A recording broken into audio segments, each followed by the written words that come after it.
Yeah, here we go. Here we go. Welcome to the channel. Chelsea beat Bayer Leverkusen 2 goals to nil. Very impressive performance in my opinion. Though expected a bit more, but control performance, very good display. And then Estevao Willian was really impressed with the player.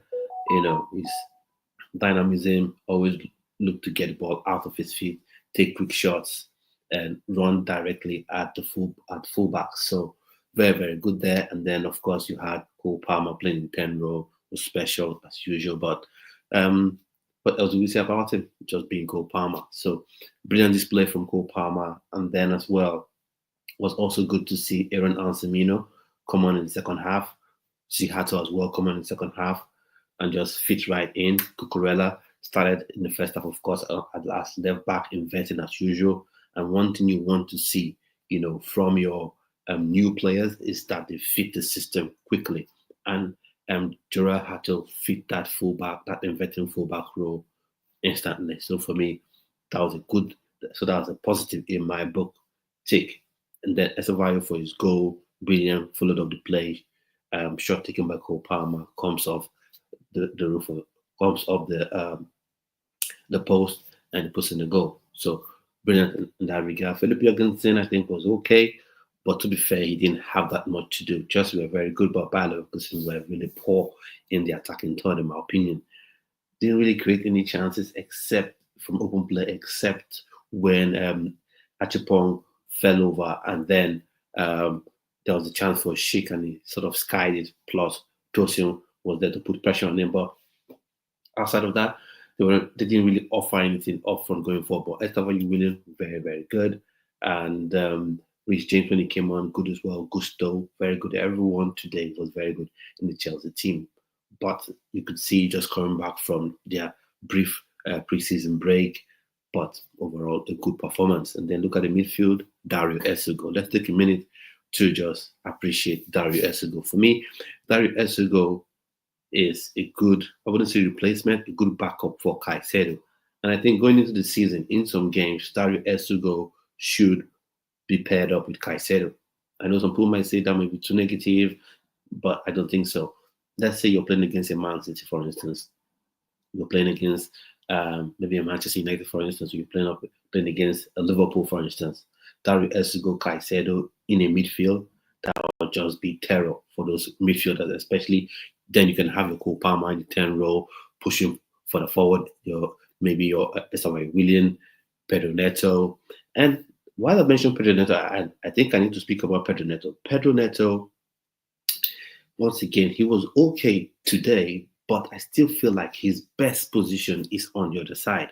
I know it feels a bit strange in modern football to say a left-footed player should play on the left side of the field. It seems a bit strange, but for me, the way he goes about dribbling, the way he runs with the ball head down, I think he's more of a byline sort of winger, in my opinion. Could byline, put the crosses in, but he was fairly okay. I just feel like his best position is playing out wide on the left. And then, of course, Gittins came on. He looked very good, very good. Was impressed with his cameo, second half cameo.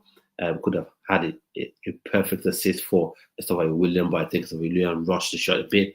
Fair play to him, young kid, already scored a goal in the game. So no negative remark in that regard from me here. But Pino Gittins was very impressive. His pace, how he ran in, and able to go both ways. That's one thing that's very rare for inverted wingers. Most inverted wingers, everything they do is to check back onto their stronger foot, and that in many occasions allows fullbacks and central midfielder, centre backs to crowd up that space. But when you have someone like Gittins that can go two ways, right, left, that's perfect. It may seem like an easy, normal thing, but let's face it, we've seen wingers that are unable to go on the outside, and he's able to go on the outside. And I think for me that would be a serious problem for fullbacks in the Premier League. And one thing I want to say, there was a tackle on Cole Palmer, and then I just said to myself, that's why I will never able to play professional football, because at Kwanzaa was a very dirty play. Tackle Cole Palmer, fair enough, mistimed the ball, got all of Palmer's ankles. But rather than apologizing or walking away, he wanted to start a fight. That was just crazy for me, in my opinion. But that aside, one thing I was also impressed with was, you know, my Enzo Maresca in this game, it's almost like he gave the team the instruction at some point, go long, at some point, go long. And that was one issue I had with Chelsea last season. You know, when the opposition is pressing you high up, that gives opportunity for you to play the ball long to your pacey wide men. And in many games last season, Chelsea didn't do it. But in this game, Chelsea did it a lot, and it felt like it was natural. So I'm going to just opinions on the game overall, but it felt to me like that was a natural instruction from Enzo Maresca. And Estevao Willian, I was really impressed with him, not just for his goal and not just when he played out in that right wing, but also when he played in the 10 role, because Cole Palmer came off in the second half for some needed rest, and Estevao Willian played through the middle as sort of like a 10.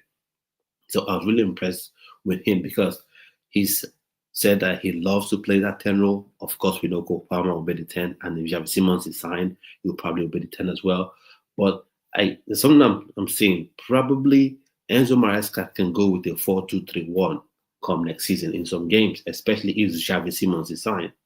If Xavi Simons is signed, then you probably have a Cole Palmer, Xavi Simons, and you have Estevao Willian playing as 3-10s that can dovetail, and rotate, interchange positions behind the strikers. And then, of course, Liam Delap didn't quite score today, but really appreciate his work rate, how he ran in behind, made life a bit difficult for the defenders. But when João Pedro came on, you could see the difference. João Pedro is far more refined. And one thing I would say about Liam Delap, let's not be too hasty to criticize him because he is a young player, he is very raw, and you get these moments. You get these up and down moments sometimes. But one thing that Chelsea should be happy for is his physicality, his willingness to run in behind and create that option. And like I said, it's almost like Enzo Maresca said, put that ball long. And I saw some runs that Delap made and the passes were played long for him.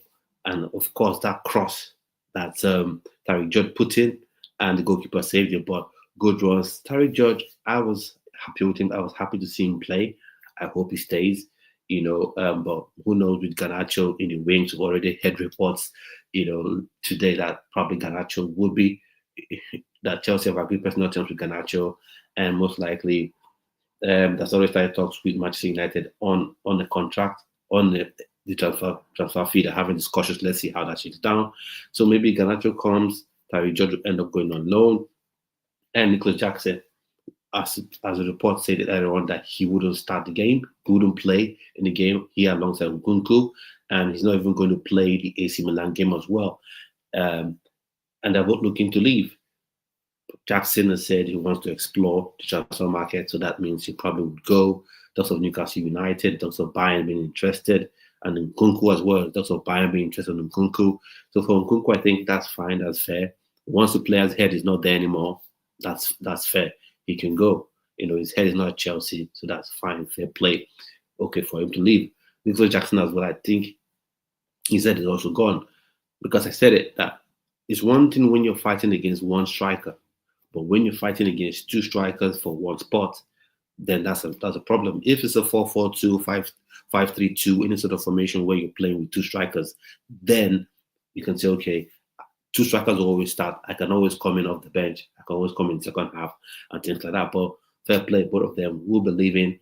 And so that's it. So overall, impressed with João Pedro and how he dropped into midfield, link up play, getting the balls off João Pedro and making himself a bit elusive for the Bayer Leverkusen centre back. So impressed with João Pedro, not just his goal, but how he played in the game, how he carried himself in the game. Also was impressed with Tosin. Tosin Adarabioyo in the game was very impressive, in my opinion. When he came on, he showed control, he showed composure. So nice to see him play. And Gerard Hato, like I mentioned, I really, really was impressed with Gerard Hato because sometimes you sign a young, exciting player, they come in and they need two games, 3 games, 4 games. Sometimes they need a whole, maybe a month, 2 months before they get acclimatized to how the team wants to play. But overall, for me, I think he just fit right in. You could see him naturally moving into that midfield area where Cucurella would play, or at least where Cucurella played at the start of the game. So brilliant play for me in terms of Hato and Chaluba, pretty decent as well in the game he played. Now the question I'll have to ask is this. I'm sure some of you will be asking this question. Will he be actually, consistent in his performances? Let's see how that shakes down. Aaron Anselmino, happy he came on because I think rather than going out to buy a new centre back, some people are talking about Araujo, some are talking about Antonio Silva. I think rather than splashing the cash out there, you have solutions in the building already. Aaron Anselmino is one of them. So I think it was good to see him come on and he looked composed. Wasn't too he didn't get tested too much by Bayer Leverkusen, but like I said, going forward they were not that good, in my opinion. So maybe it's a Ten Hag problem.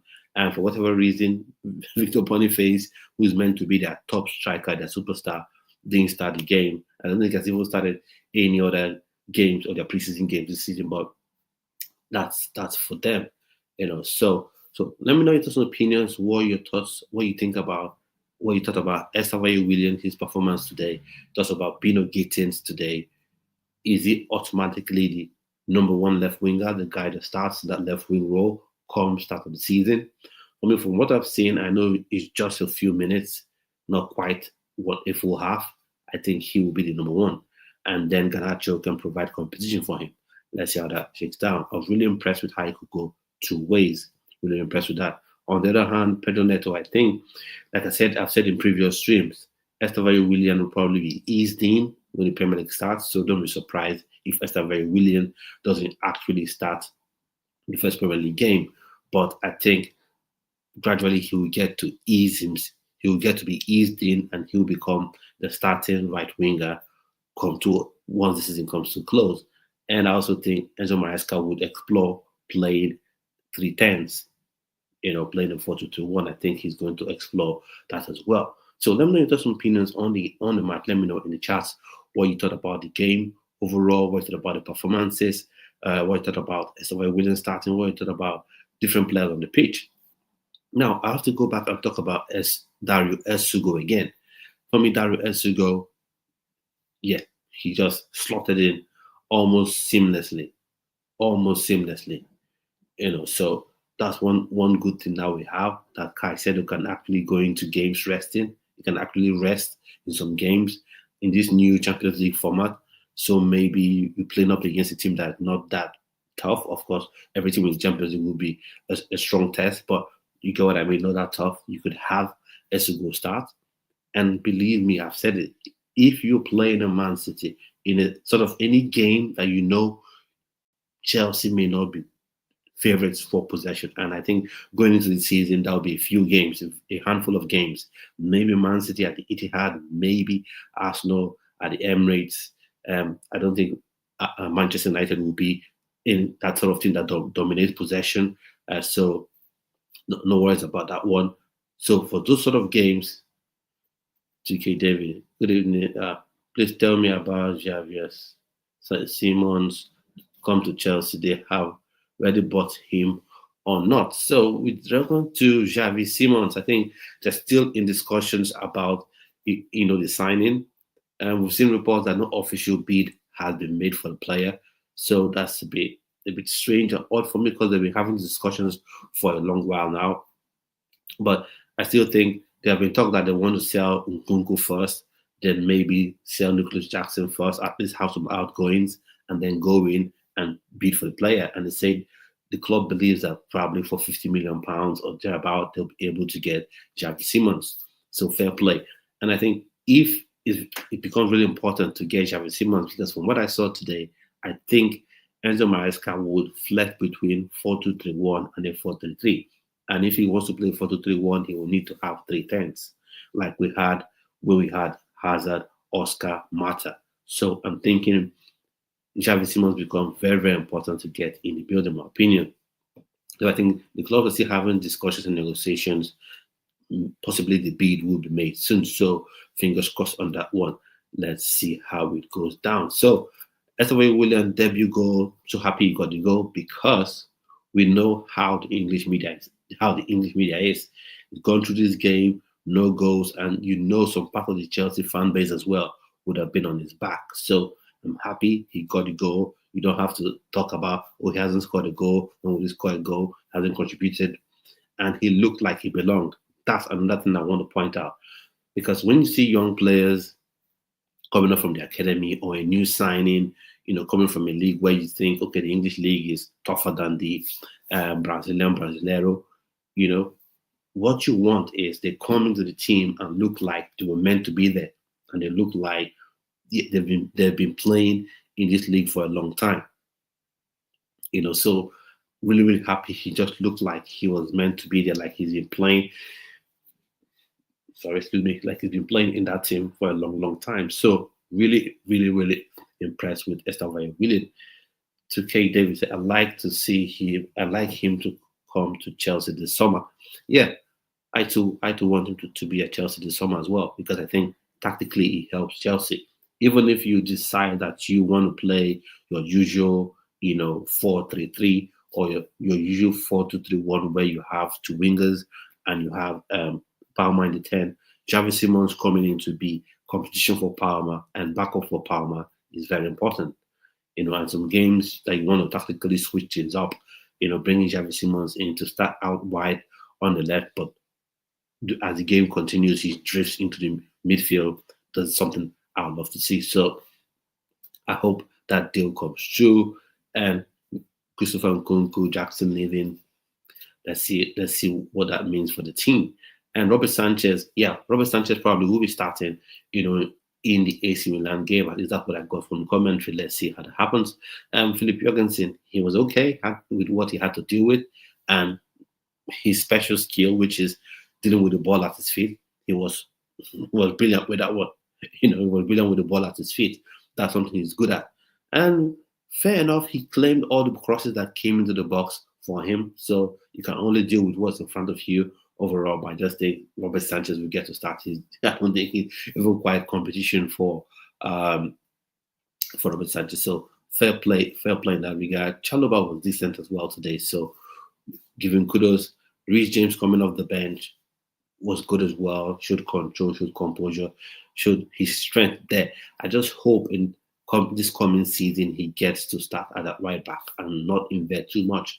Maybe if he has to invert, he has to be in a sprinkling of games, not most of the season, because right now I think you've got players in the midfield enough.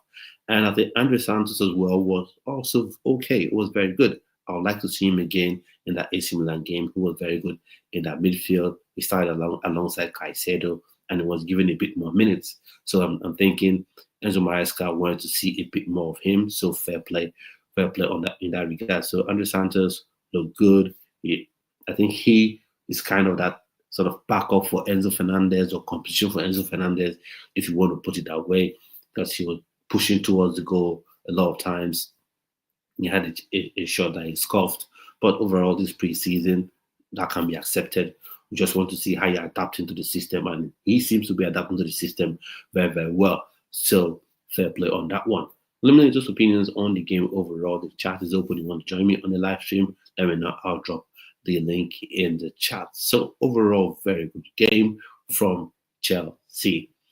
And now, talking about the kids that came off the bench, Genesis Antwi, I think when he came in at first, he looked a bit tentative. I don't know if that was instruction from Enzo Maresca, but the João Pedro goal came from him running at the Bayer Leverkusen fullback, and that was really impressive. Because each time he held the ball, he wanted to check onto his right foot, like run at him, almost screaming, screaming at the TV.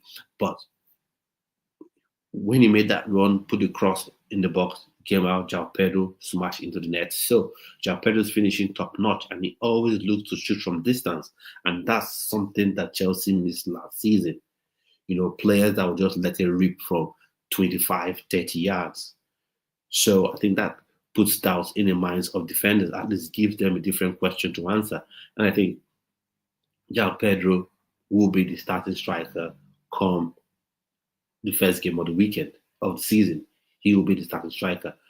his ability to link up plays, his ability to make runs in behind, his ability to strike, hit the ball from outside as well, or his willingness rather to smash the ball from outside as well is very crucial. Will be very important for Chelsea, especially when you're playing up against low blocks. So overall, happy with João Pedro. Estevao Willian, if I'm to give him Estevao Willian rating, probably give him an 8.5 for 10. So while not giving him a 10, there are some areas where he could have done better, but overall performance was impressive, and how he showed that he'll be able to adapt to playing that 10 role for me. I think that's also another impressive thing as well. So brilliant performance from everyone. What if I can ask you now, what will be your rating for the players? Out of 10, how would you rate them? For instance, Philip Jorgensen, what rating would you give him? For me, Philip Jorgensen, I'd probably give him, Philip Jorgensen, I'd probably give him a love, I'll probably give him a 9 over 10. I can give him a 10 because, there's a trophy to even lift as well. So that's nice. The Vista Malta Weekender. Oh, wow. So nice trophy. Keep lifting trophies. Chelsea just keeps lifting trophies. Lifting trophies. So there's a nice little trophy to win. Share. Yeah.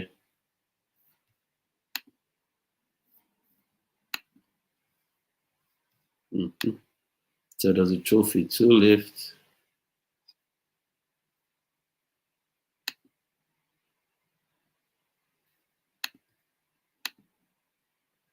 The trophy to lift, a nice one. That's why Willian lifting the Vista Malta trophy.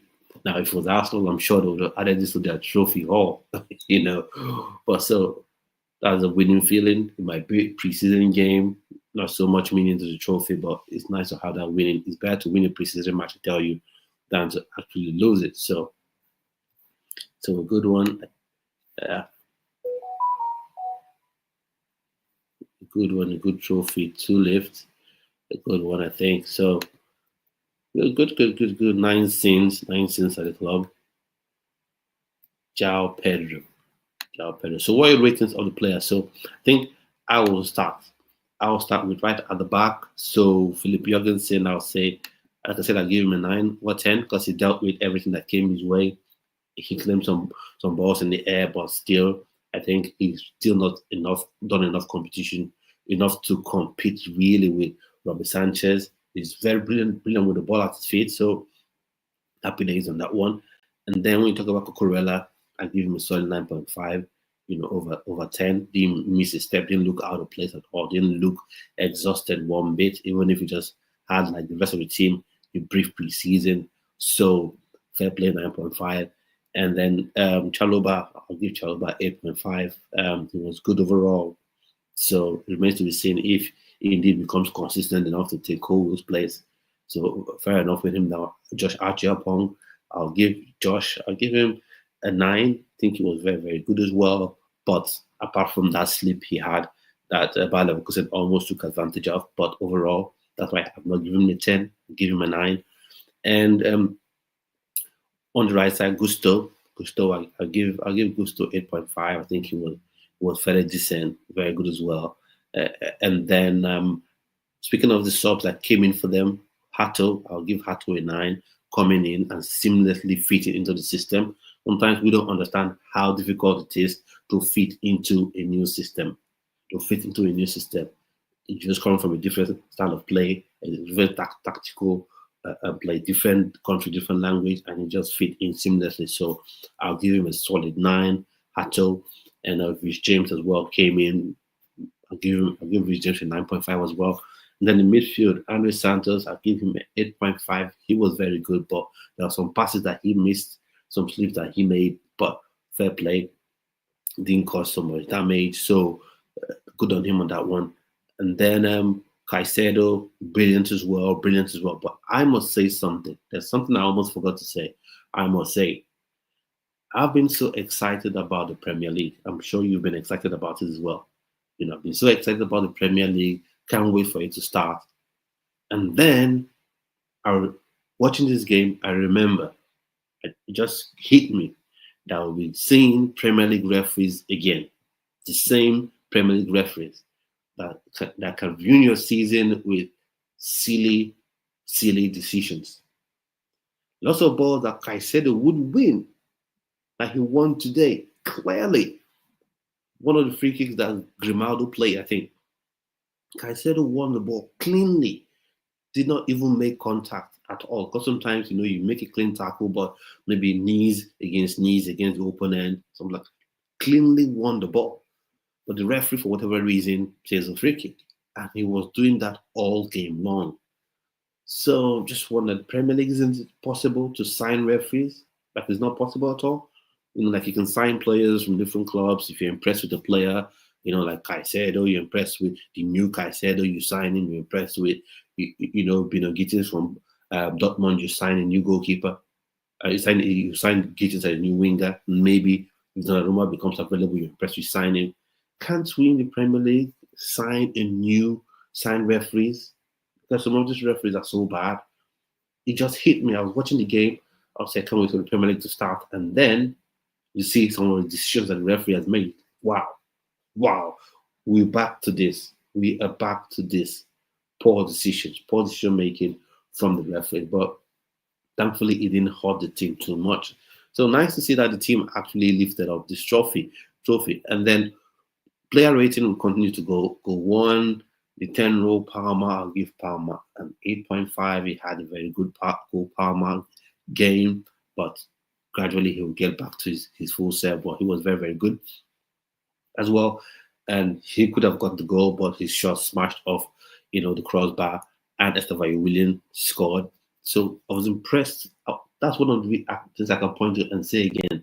I was super impressed with, Estevao Willian. Super, super impressed with him because those little things, those instinctive things.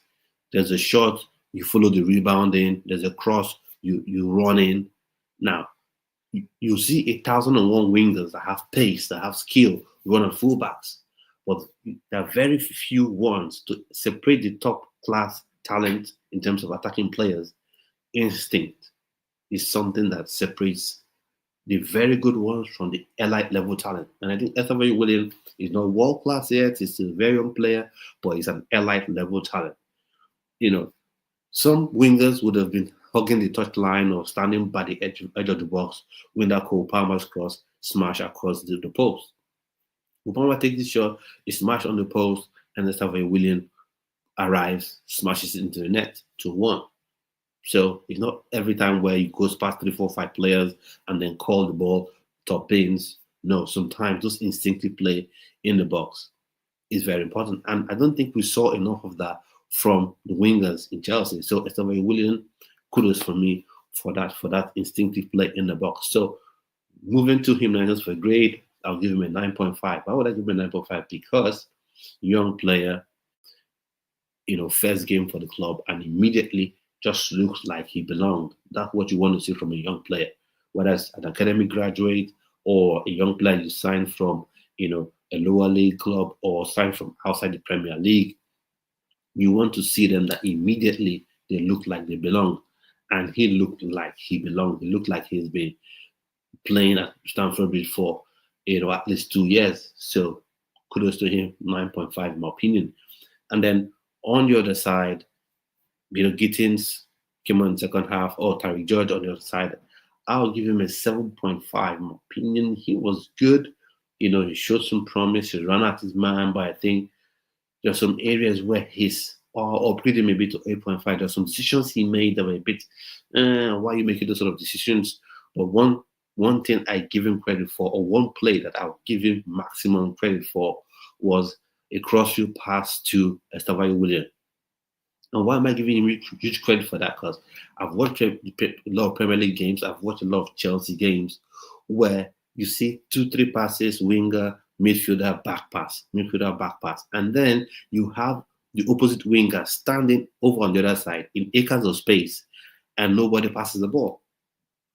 And I saw that in some spots of this game where a winger was standing in space and you take ages to pass the ball.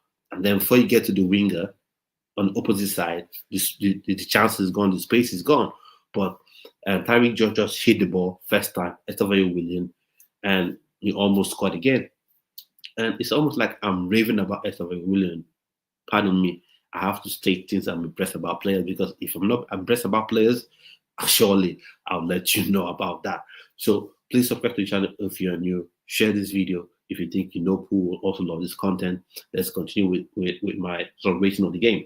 And then Estevao Willian, he has this thing where once the ball comes to him, quick shift out the ball to his left foot and smash it. And he has a rifle of a shot on him.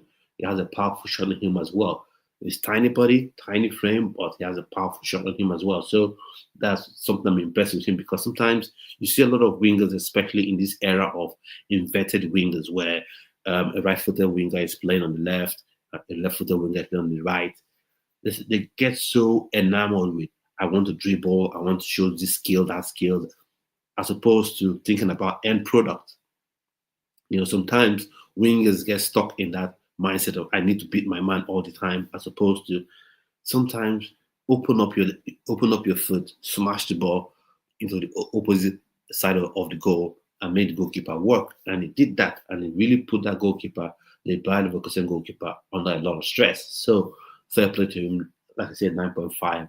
And then Bino Gittins coming off the bench, I'll give him an 8.5, despite the fact he came off the bench.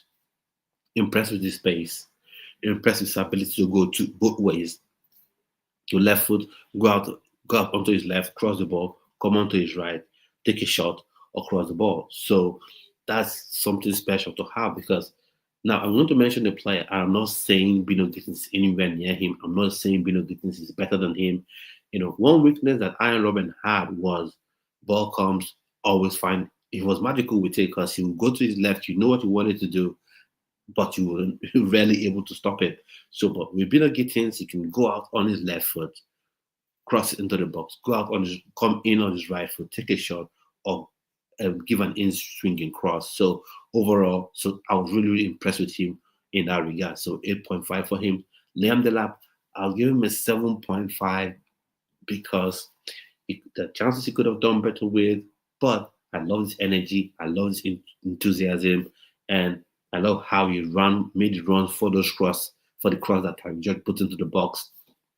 And one thing that I want to say about Liam Delap, I'm sure in the training ground, Cobham, they're already getting used to this. Once you have the ball, if you're under pressure, you put that ball, because you know he'll be making those runs in.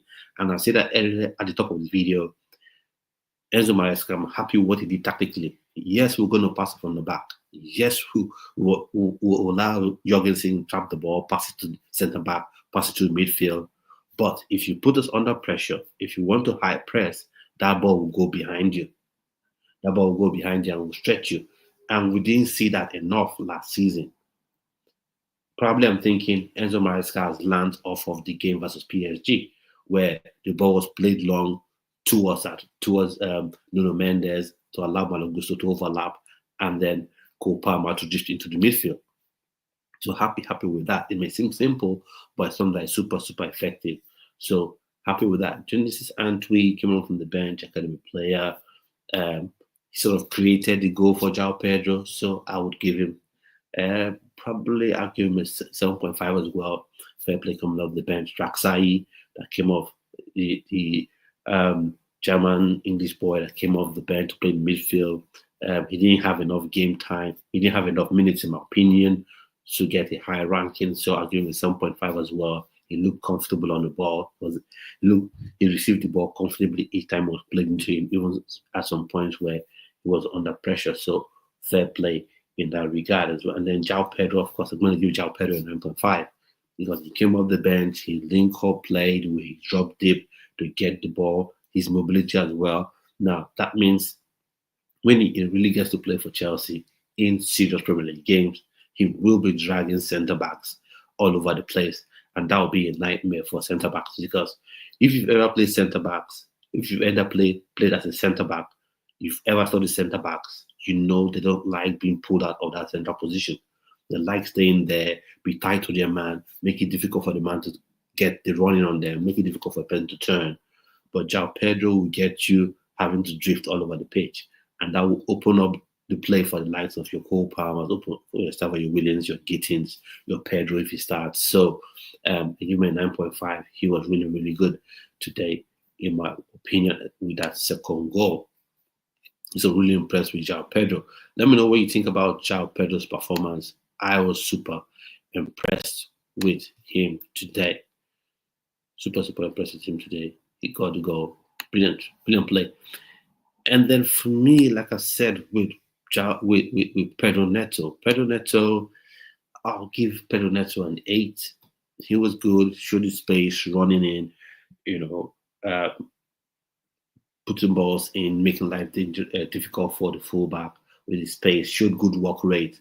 So I'll give him an 8.5. Nice. But as I watched him, I think, this is my opinion, I think his favorite position or his best position is that left wing.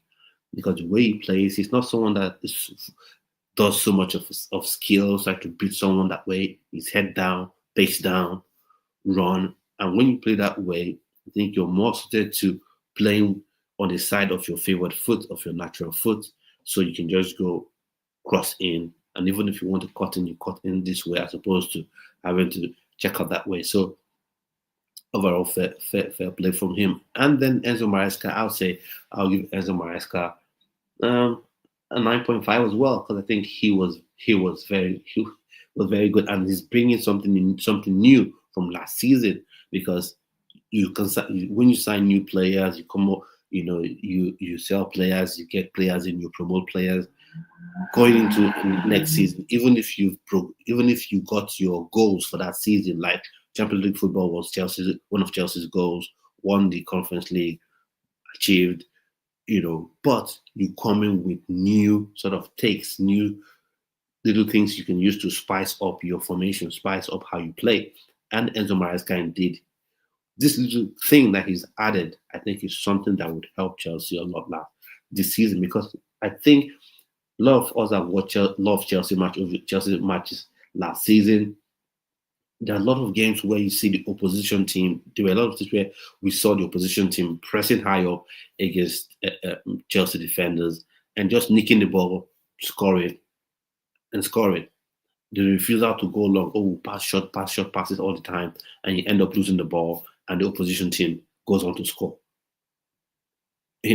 But now we're saying, we're going to pass this ball at the back, we're going to pass it short if you stand up for us, but if you press us way too high, we're going to let that ball go behind you.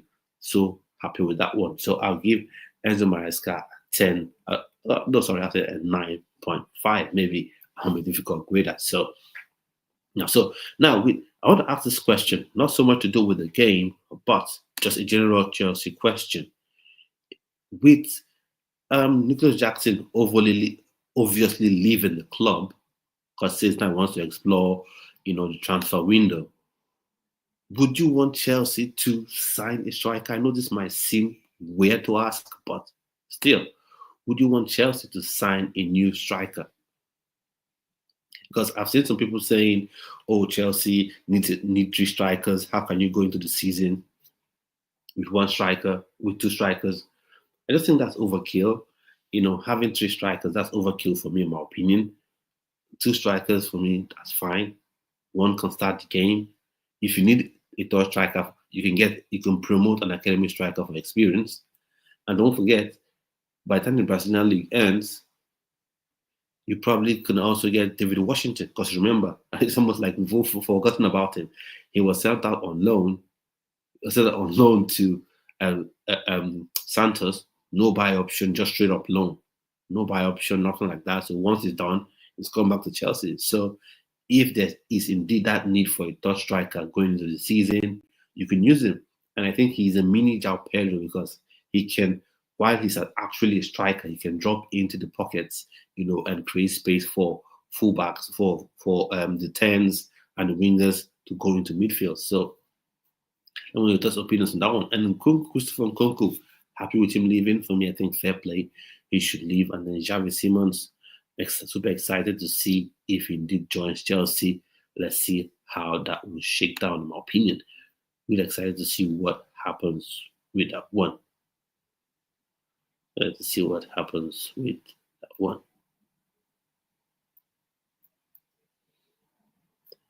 And Aaron Anselmino, I've forgotten, yeah, I have not given a rating for Aaron Anselmino. For Anselmino, I'll say I'll give him a solid 7. He came in and looked decent. He didn't have that much time, but he came in and was fairly decent in my opinion. Didn't look out of place. And I just feel like there's no need for a centre back. There's no need to sign another centre back in my opinion because he looked okay. He looked like he can be there. So I think maybe it's something where you don't need another big name centre back, another go out to sign another centre back. It could just be something where a combination of people can play that role. You know,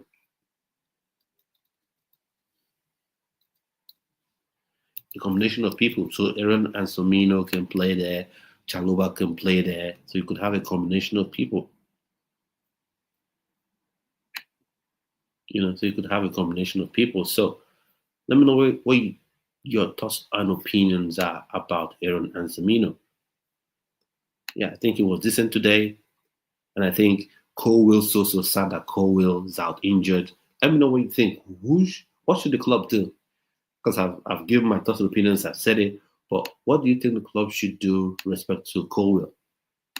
Colwell's out injured, and it's so sad because one, personally, of course, you don't want the player to be out injured, but you know, and he was just coming into his own, becoming more mature. There's an interview was given. He said at some point last season he was always so passionate as a fan of the club.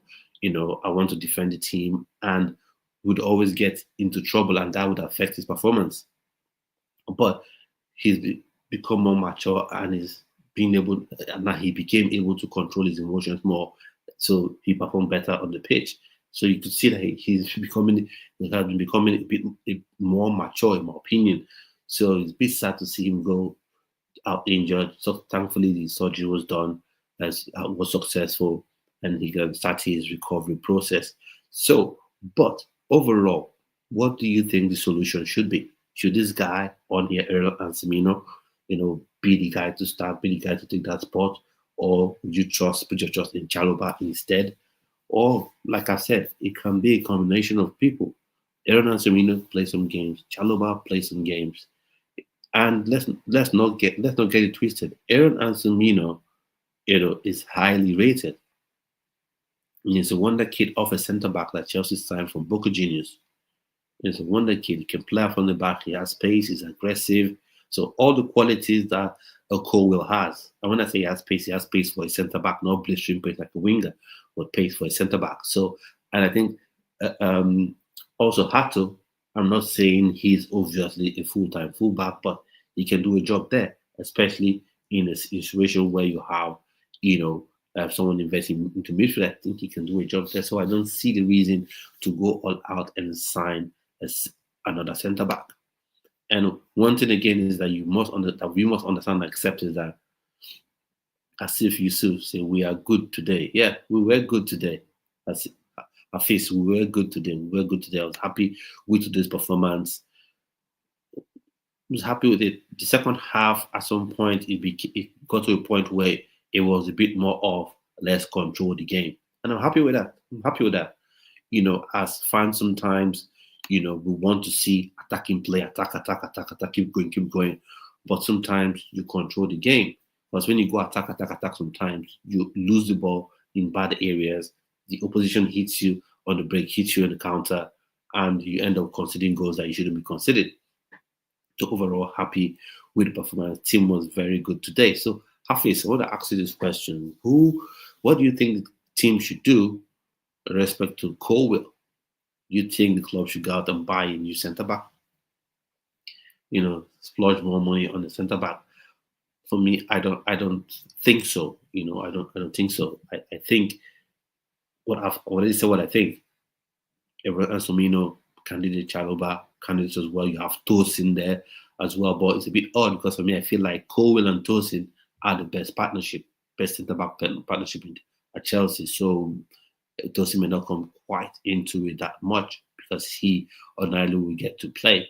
So I think a combination of people, can be can be the centre back solution with Colwell out, and as well speaking about the young players that came on the bench, the academy players rather that came on the bench, I was really happy with Raksai. Really happy with how he played today. Maybe this will be one of the ones that will be given game time from the academy, because it's all well and good signing the latest exciting player from Brazil. It's always fine. Like Palmeiras right now, there's a new one on the block. I don't know if you've heard of him. There's Eduardo, a new one off the block, 15 years old, dazzling skills as well. Who knows if Chelsea will be in for that one, because they sort of have links to Brazilian football right now. So maybe they'll be into him. Let's see how that shakes down. It was impressive again. So it's all well and good signing all these exciting players all over the world. Your Xavi Simons, your Saptev, that's his name, scoring tons of goals in Champions League qualifying. So it's all well and good doing that, but it's also very nice to see academy players being promoted through the ranks and coming to the team. So I think Raksai could be a player that could have a couple of minutes this season. Who knows, maybe he goes out for long, I don't know. And then as well, Genesis Antwi, he came on today. He was a bit tentative in the first moments when he came on, but he contributed to the goal, to João Pedro scoring. And there's one player that was a bit, I wouldn't say upset, but I would have liked to see him involved. So overall the team played well. Everyone came on, and you have Esugo there. But I think if you're given an academy midfielder an opportunity, I think Alex Matos is someone that definitely should be looked at, because I think he's someone that marries up with what Caicedo does, with what Dario Esugo does. So we're good today. All AC. What does that mean? Hafiz, he said all AC. I don't know. So Alex Matos is someone that I would like to see as well. And Leo Cardoso, at some point, if an academy player is given up an opportunity, I would like to see him. And one player as well that we should not forget, because I've watched him play sometimes and he's special. Saw him play, I saw some highlights of his time at Phoenix, and then when it all with the academy time, at the academy he just looks like he's better than everyone. He just looks like he's not meant to be there. He feels like he's a man playing up against boys. So he's someone I'd like to see as well. But when you have your Pedro Neto and your Estevao Willian, maybe he doesn't get a chance. And I'm talking about Dujon Richards. Dujon Richards, he's powerful, he's spacey, all are good today. So nice, good one, Hafiz. So he's powerful, he's spacey, he got a tremendous shot in that left foot of his. So I think if any academy player is given opportunities, I know it'll be difficult this season to give academy players opportunities, because you're playing in the Champions League, which is a far tougher league, I suppose, which is far tougher competition than the Conference League. So Conference League was just a competition where, you could play your team B as, and then give academy players opportunities as well. So that could happen there. But in this season, playing in Champions League, maybe it becomes a bit more tricky, giving academy players opportunities. So if you just join the stream, you're welcome to the stream. Thoughts and opinions on this game, how it went, who impressed you from Estevao Willian. I would say he's my man of the match because of how he's shown to adapt in the game. Joe Hatcho, very, very pleased with his performance. Can't wait for Xavi Simons. Hope that deal is done. Question I've been asking, what do you think how do you think should Chelsea replace Colwill, who has just done his surgery to his ACL and will need time to recover, maybe out for the entire season. Let's see how it goes. So how should Chelsea look to replace him? A brand spanking new, centre-back, maybe Thomas Arujo from Benfica or Antonio Silva, or we go in with the Aaron Anselmino, look inward. Aaron Anselmino is already there, should be used to the system, have been training with the squad. And let's not forget, like I said, he, is highly regarded.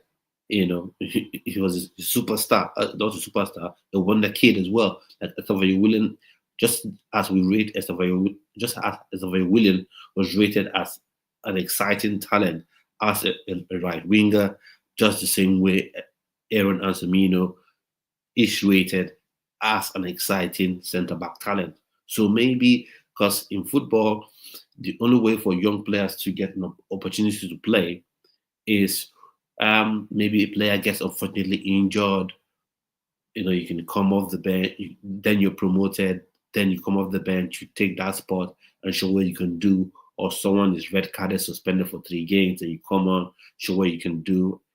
And so for me, I want to see Aaron and Semino get more time. I've seen some clips with time with Boca Juniors, and more importantly, he has been training with this team for a long time. Don't forget, he joined this team during the season. He joined this team during the season, and there was talk about him going on loan to Strasbourg, but he didn't go on loan to Strasbourg. And then there was talk of him again this season, this preseason being loaned out.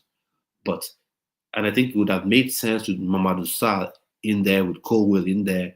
But right now, Mamadou Sarr, for whatever reason, has been loaned back to Strasbourg.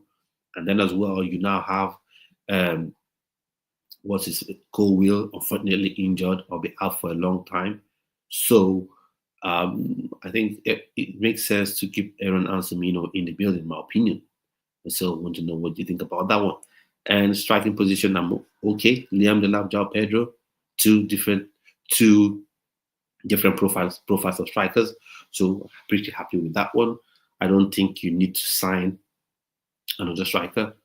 I know Chelsea are in talks with Emmanuel Emega, his representatives, and maybe some people from Strasbourg to get him to sign a pre-contract agreement, but that will be for next season. And even that you have 3 strikers, so maybe one striker gets sold. People are saying João Pedro is a plus a 10. No, maybe for some tactical reason in 1 or 2 games you want to play 2 strikers, but you want to hide the fact you're playing 2 strikers. Then João Pedro can be on the pitch in a slightly deeper role. But to play him as a 10, no. You'll be losing out something. His finishing, his runs in the box, how he links up with Cole Palmer, it's very crucial. So, but for me, I'm a bit slightly disappointed that Jackson will not be at Chelsea come the start of the season, because I felt like he could actually be a left wing option. That's how I felt. I felt like he could be a left wing option alongside Bino Gittins, but he probably sees himself as a striker, and you won't blame him. And he wants to explore the transfer market, and you won't blame him as well, because you've got 2 strikers ahead of him. And it's only fair, for him to explore, because Senegal look like they'll qualify for the World Cup. You want to be in that squad. Also, Senegal will be going to the AFCON, African Cup of Nations, so you want, to put yourself in a great position, or a good enough position to be part of that squad, because Senegal, they're stacked. They're stacked with talent. In France and England, Mane and the likes, Dembele, they are stacked. So you want to give yourself every opportunity to be in that team. So I don't blame him. Just a little bit disappointed, but fair play to see him go. And a lot of people have come up with this nonsense. I don't know how people come up with this nonsense. To say Chelsea did Nicholas Jackson a disservice because they didn't bring competition for him. Well, a lot of people want to play football without having anybody over their shoulder. You need to motivate yourself, take advantage of that. I just don't think he took the advantage of the opportunity he had to play as an actual number 9, if that's where he sees himself playing. So Sheldy says, unpopular opinion, Bastoni will take Chelsea defense to the next level. Now, one thing I'll say about Bastoni, he is a very good defender, no doubt. He is a very good defender, technically good, play the ball with both feet, can ping it, across, can ping the ball, shot. So playing that from the back wouldn't be a problem for him. He's of a decent height as well.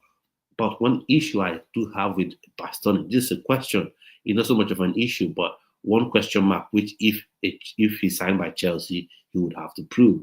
How would he fit in a system that is not a 3 at the back system? Because he's striving now at Inter Milan, playing in that 3 at the back system. How would he thrive when he gets to play as play in a 2-man centre back pairing? Because it's not the same thing. It's not this. It's completely different. It's almost like you're playing a different position. Because when you're playing 3 at the back with one sweeper, centre back in the middle, and a right-sided centre back and left-sided centre back on either side. Those centre backs are more like fullbacks, anyways. They're more like fullbacks. They do what fullbacks do, and the wingbacks do what wingers do. So that's the question you have to ask: does it fit in this system? Does it thrive in this system with the two at the back? Let's see how that shakes out if indeed he comes in. But for me, I just think that going to splash the cash on the centre back right now, I don't think that's what Chelsea should do. They focus on getting Xavi Simons in. If you have to pay 50, 55 million pounds to get him in, fair play. Because I think for the tactical switch, I sense the tactical switch I sense that Enzo Maresca wants to do. I think he would be Xavi Simons who would make that system really work, because I sense that he wants to go with a 4-2-3-1 in certain games, a narrow 4-2-3-1 where you have 3 10s. So right now we've got 2 players that can comfortably play in the 10. Pedro Neto, you'll be forcing it for him to be in any sort of 10 role. In any sort of central role, you'll be forcing Pedro Neto. So I'm thinking what he would want to see is Xavi Simons coming. So you have Estevao Willian alongside Cole Palmer. So these 3 can be your 3 10s behind the striker, and then your fullbacks can really overlap to create width. So that's what I'm thinking. Maybe Enzo Maresca would want to do, and that's why I think Xavi Simons should be got instead. Focus should be getting Xavi Simons in the building, and then maybe you get a centre back, because I think centre back solution is already in house. So Hafiz says we play 3 at the back with the ball, in my opinion. Now, with the ball, you're kind of right in that regard, but this is where I slightly disagree with you, Hafiz, is that it's more of a player dynamism, or the dynamism of a player, than of the left back or the right back, than an actual position where you're having someone actually being an actual centre back, if you get what I mean. So you're having a Hato right now, you're having Kukurela right now. They are fullbacks mainly, but they tend to drift in to that midfield. One of them will drift into the midfield, and then you have your fullback that now looks like a centre back. You now have your centre back, your 2 centre backs that now be centre backs. So you now 3. So it's more of how the players move within the system than having an actual centre back, in my opinion. Now, the question with Bastoni is, can he now be that full-time fullback? So those are the questions I have to ask. I'm not saying he cannot play it. But if he comes into the club, that's the question he would have to answer. You've been playing 3 at the back all this while at Inter Milan. You're now coming to the system where you're playing 4 at the back with 2, typical centre backs that are dynamic. Can you fit into that system? That's my opinion. Hafiz says, but Bastoni not suit our system. Not sure his wage currently. Wages, Bastoni. Let's see if we can bring that up. Bastoni's wages. Yes.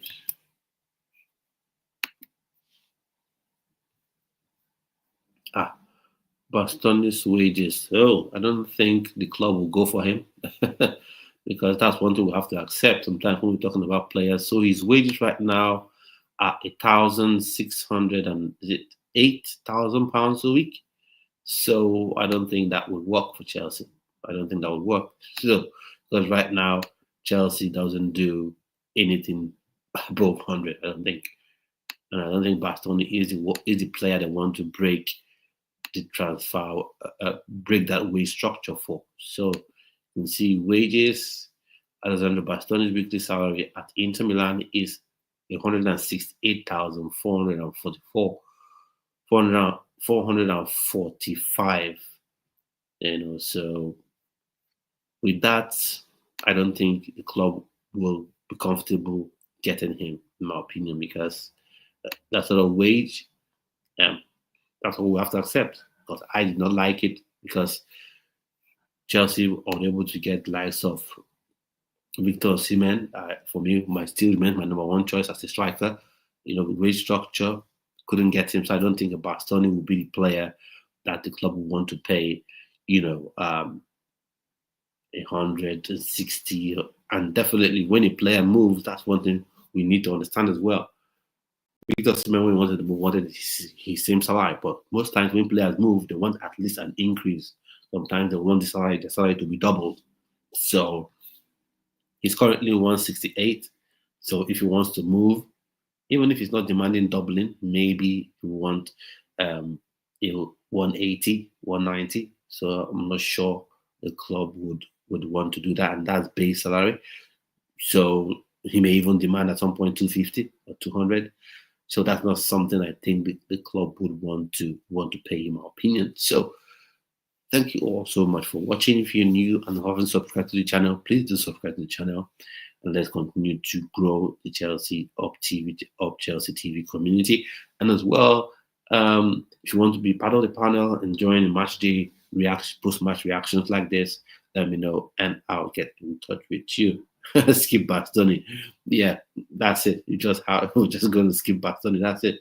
Because the club is not going to break its way structure for Bastoni. And that's why I said it's best to look inwards, allow Colwill to recover, and the next season he comes up strong. And then you use for this season, Aaron Anselmino, Chaloba, and the likes of the ones you use, in this season. And then there's Tosin as well. So use those options. And then in some games, Hato can also, do a job there. So thank you so much for watching the stream. It's been really amazing. Thanks for your continued support. And I'll see you on yet another video. Do have a fantastic rest of your evening. It's almost 11 o'clock. Have a good rest, and I'll see you on yet another video. Stay well, stay blessed. Bye-bye.